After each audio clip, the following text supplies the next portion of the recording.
the first thing we should always think about is that most small businesses were in a financially precarious position going into the pandemic. The pandemic actually exacerbated the situation. It also brought to light that many of our small businesses are missing a couple of things. The first thing is the infrastructure and or the knowledge by which to put together the proper paperwork for them to receive capital. Most small businesses do look at federal programs similar to SBA, but what they should be aware of is that each state has programs as well. The American Rescue Bill had roughly $350 billion that went out to individual states and counties and cities with greater than 200,000 in population. That money in this moment, while we're reopening, represents capital that can be catalytic. Whereas before, the previous capital was to make sure that, businesses could hold on. Well, let's make an assumption. If you are allowed to open, and you can open, then therefore you should be able to receive some type of revenue. I recognize it won't be 100% of revenue unless you are lucky or unless you had an opportunity to pivot. But let's just assume you have some type of revenue and you can receive one of these grants because most of the states and counties have decided it's going to be grant money. I think it is extremely important that the small business owner, one, look at advocacy work to see where the money is going and who it's going out to. Two, talk to their economic development, their cities and their states and their counties to find the programs. And then three, most importantly, apply. Okay.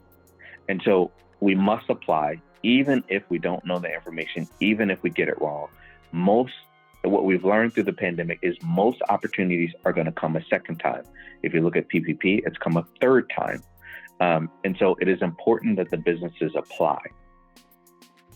I want to make sure that that money is distributed with small business owners in mind and with racial and gender diversity in mind, so that we are looking and not just at who the vendors are who will be doing this work. And I think that's the best chance of getting small businesses engaged with this infrastructure package and the president's jobs plan. But I think the two lessons of the small business aid were, one, make sure we're not just defaulting to big bank customers. And two, make sure that we're really looking at the racial and gender distribution of the aid.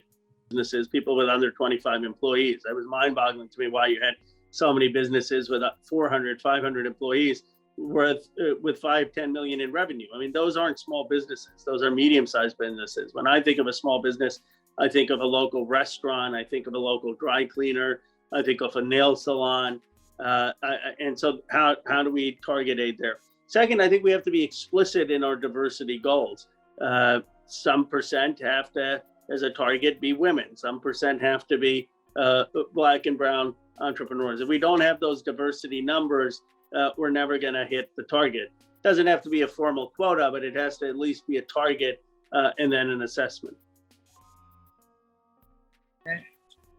So it's been a very challenging 62 and a half years, but I could tell you that nothing has been quite as challenging as this pandemic, because it does take the lives of people, and it's just been a very serious, difficult time for us.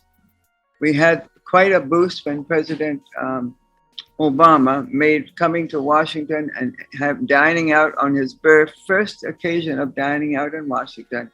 It was here at Ben's Chili Bowl. In addition to that, I've been here long enough to see a vice president, a lady of color, become our vice president. So I've had some very good memories here and good times.